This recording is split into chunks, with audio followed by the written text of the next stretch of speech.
Did you guys know that there are an estimated over 7 million freaking digital products on Etsy alone? That means if you're selling the same planners, templates, or checklists as everybody and their mother, well, you could be in a sea of sellers all fighting for the same customers who are swimming in your dead pond.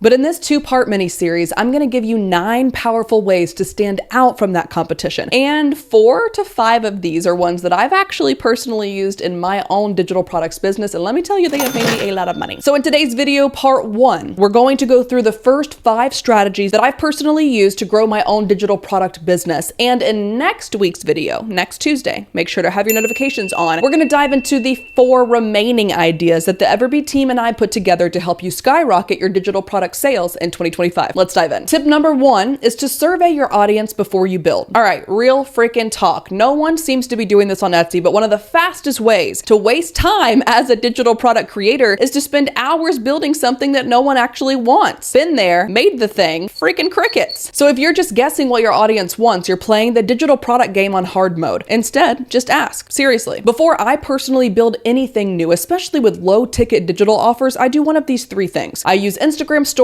to run polls or quizzes. I ask questions on my email list or inside my private communities. Or I also offer a freebie and see what people DM me about next from that freebie. And here's the thing, when someone tells you what they need and you go make it, they're already pre-sold. It feels like magic, but it's honestly just a good strategy. Here's a quick example. I asked my audience what they were struggling most with in their content creation business. And a surprising number of people said these 3 things. Number 1, I'm overwhelmed by what I have to focus on daily. Like, how do I organize all of this? Number 2, I wish I had a guide for how to land brand deals faster and what to do to communicate with brands. Number 3, I need a step-by-step system and ongoing support. So instead of guessing, I created the Paid Content Creator Academy, which ended up being a hybrid group coaching program that gives them solutions to all 3 of those problems. It has become my signature program and my top-selling all-time digital product. Why? Because it solved an actual problem that my people already told me about, and I didn't have to waste time second-guessing the offer, the price, or the content. So here are 3 ways that you could do this right now. Ask this in your next IG story. If I made a $7 digital product to help you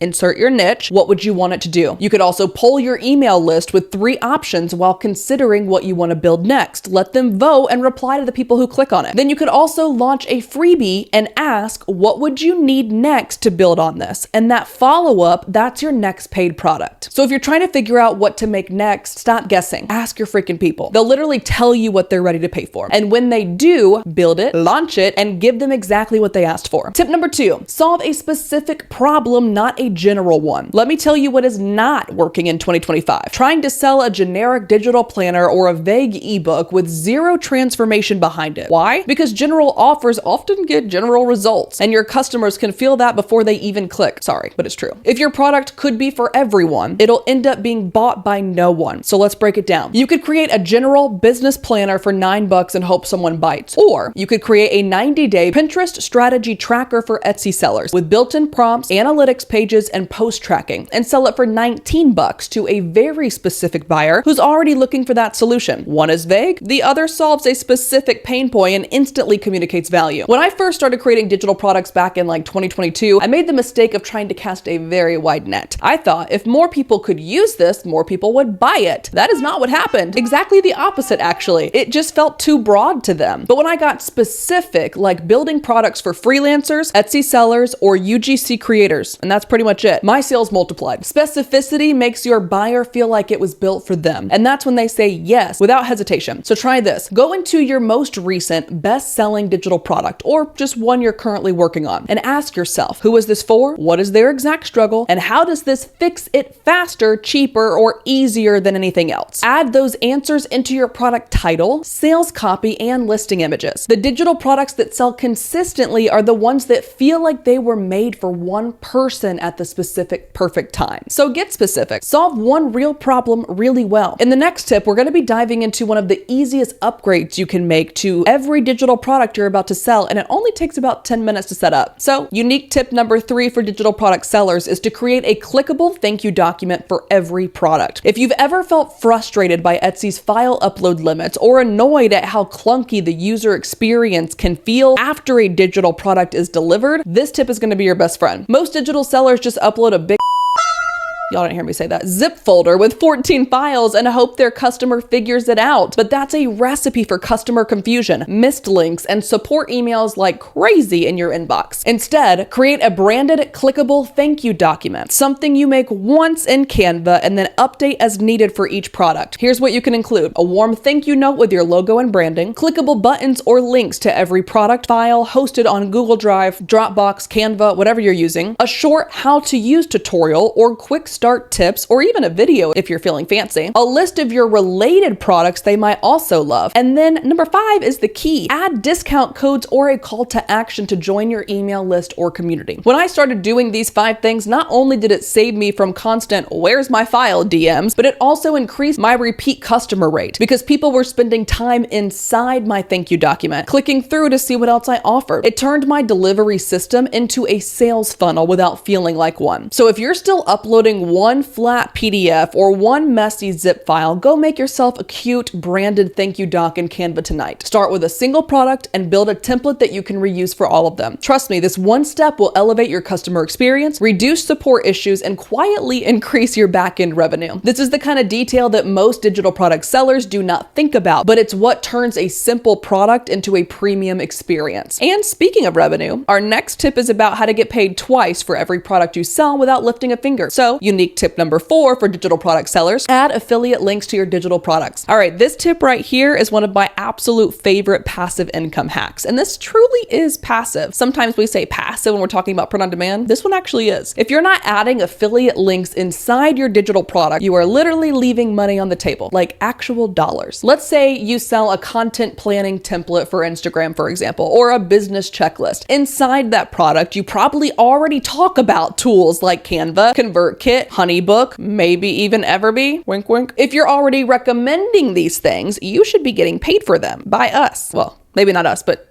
whoever you're referring. And all you have to do is sign up for those affiliate programs and link them inside your product. Another idea is you might also be talking about different products, like physical products. Bestie, go on Amazon, find that product, copy the affiliate link. First of all, you got to sign up for the associates program. That's a whole other video I could make. Copy that affiliate link for the product, pop it in there. You could get paid twice without even using a software. I do this in almost probably every single digital product I sell. So here's exactly what I want you to do as well. Open up your top selling digital product and ask yourself, what tools or platforms am I referencing here? Then, if you can, go sign up for the affiliate programs or find the affiliate link for the products and embed your links into the product PDF, the thank you document we just talked about, and bonus resource guides or onboarding pages. Your customers get even more value and you get passive income every time someone clicks through. This tip alone has brought in additional thousands of dollars for me over the past 3 years, and it cost zero extra effort once it's set up. In the next tip and final tip for this part of our 2-part mini series, we're actually going to take that momentum and turn your digital product into a full-on revenue funnel even after the sale is made. So, unique tip number 5 for digital product sellers is turn every DP, I'm also going to regret that, digital product into a sales funnel. Here's the thing, most digital product sellers are so focused on getting the sale that they forget what happens after the sale. But that's actually where the real money is made. Every single product you sell should be treated like a mini sales funnel. It means your product should be more than just the value someone paid for. It should also introduce them to the next step of your business, because if they bought once and they liked it, they're more than likely to buy again. So your digital product should not just deliver value, it should also recommend a related product, include a discount for your next offer, link to your email list, or a free bonus so that you can take their email and start giving them pitches in the future, or even pitch a full bundle, a membership, or a higher ticket product. Inside my PDFs, I usually include a carousel of related tools, a link to join my email list for a freebie that is related to the original product, and a coupon code for my best bundle. And it works. People buy again almost immediately, at least once they're done with the first one. Open your product files and ask, where can I add value beyond the product? What's the next product or freebie that would help them on their journey? Can I include a button, link, or QR code that drives them there? You don't need fancy tech. You don't need a lot of softwares. You just need a well-designed PDF with clear next steps. Your digital product is not the finish line, it should be the entry point to your whole business ecosystem. The smartest sellers make every product a launch pad into their next offer. And speaking of smart, our next tip is all about beating your competition to the punch by spotting trends before they ever show up on Etsy. But unfortunately, you guys are gonna have to wait until next week to hear about the last 5. And if you'd like to be tagged in part 2 of this 2-part mini-series, you know what to do. Comment digital in the comments and I will personally tag you once it goes live. Until then, you can watch this video next where I actually go trend hunting in the wild by myself. I'll see you guys over there.